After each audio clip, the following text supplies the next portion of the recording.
मध्येच की कॅन्सर झाल्यानंतर हा आजार आराम करण्यासाठी आराम करायला पाहिजे. हा आजार झाल्यानंतर की पेशंट खूप थकून जातो, पेशंटचा किमोथेरपी सुरू असते, रेडिएशन सुरू असतात. त्याच्यामुळे असं जनरली सगळ्यांनाच असा समज आहे की पेशंटनी आराम करायला पाहिजे. डॉक्टर्सकडनं हे कधीच येत नाही, पण आजूबाजूचे जे आपल्याला सांगणारे आपल्या जवळचे हितचिंतक जे असतात त्यांना बऱ्याच वेळा माहिती नसते ही गोष्ट. त्याच्यामुळे जनरली हे सांगितलं जातं की नाही, तुम्हाला कॅन्सर झालाय म्हणजे तुम्ही आराम केला पाहिजे, व्यायाम वगैरे काही करू नका, त्यांनी जास्त त्रास होईल, असं काहीही नाही आहे.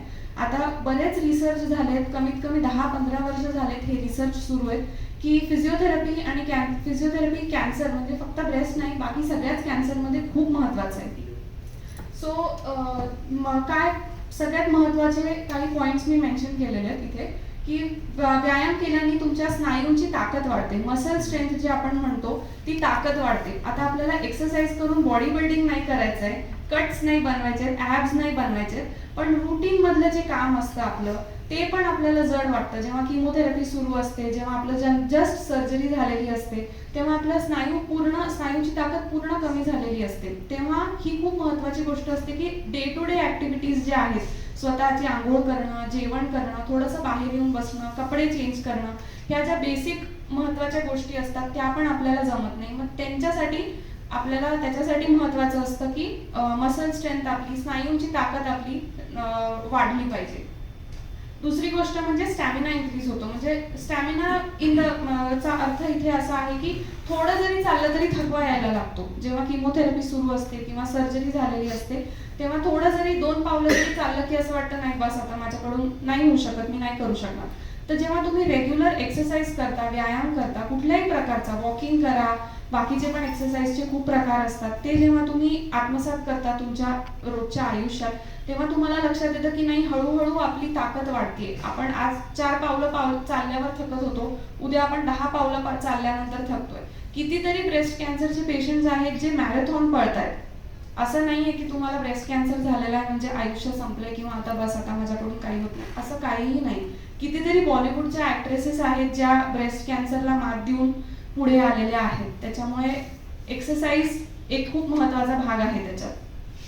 तिसरी गोष्ट म्हणजे बोन हेल्थ, हाडांची ताकद. जेव्हा किमोथेरपी सुरू असते त्याच्यानंतर जनरली मेनोपॉज सुरू होतो. किमोथेरपी झाल्यानंतर जर का तुमचा मेनोपॉज पाळी जर का तुमची बंद झालेली नसेल तर किमोथेरपी सुरू झाल्यानंतर ती जनरली बंद होते. मग त्याच्यामुळे आपल्या हाडांवरती त्याचा खूप परिणाम होतो. आपले हाडं कमकुवत होतात.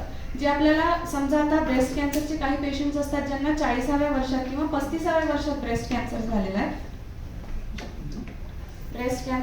आहे, त्यांची पाळी जनरली 45-50व्या वर्षात बंद होणार होती, पण ती 10 वर्ष आधी बंद झाली. त्याच्यामुळे आपले हाडं खूप कमकुवत होतात. एस्ट्रोजन नावाचा एक हॉर्मोन असतो, तो शरीर प्रोड्यूस करणं बंद करतो. त्याच्यामुळे आपल्या हाडांवरती खूप परिणाम होतो. कंबरदुखी सुरू होते, हाडांची झीज लवकर व्हायला लागते. हे सगळे मेनोपॉजचे काय म्हणतात, पाळी बंद झाल्यानंतरचे परिणाम असतात जे ब्रेस्ट कॅन्सर किंवा कॅन्सर पेशंट्समध्ये लवकर होतात. मग त्याच्यासाठी आपल्याला व्यायाम करणं महत्त्वाचं आहे. व्यायाम तुम्ही जेवढे कराल, हाडांचं जनरली टेंडन्सीच अशी असते की तुम्ही त्याच्यावर जितका जोर टाकाल तितकी त्याची ताकद वाढते. त्याच्यामुळे तुम्ही व्यायाम करत गेलात की तुमच्या हाडांची ताकद आपोआप वाढत जाते.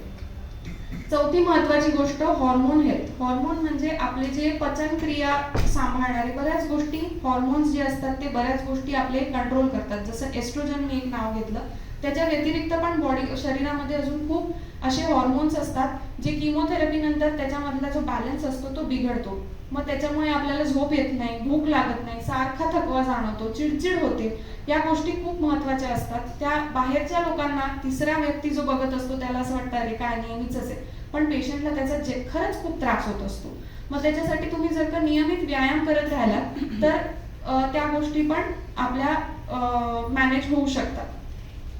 झोप चांगली लागते. तुम्ही व्यायाम केलात की तुम्ही थकाल, भूक व्यवस्थित लागेल आणि झोप चांगली लागेल. रात्रीची एक 5.5-6 तासाची झोप तुमची व्यवस्थित झाली की पेशंट दुसऱ्या दिवशी फ्रेश होतो.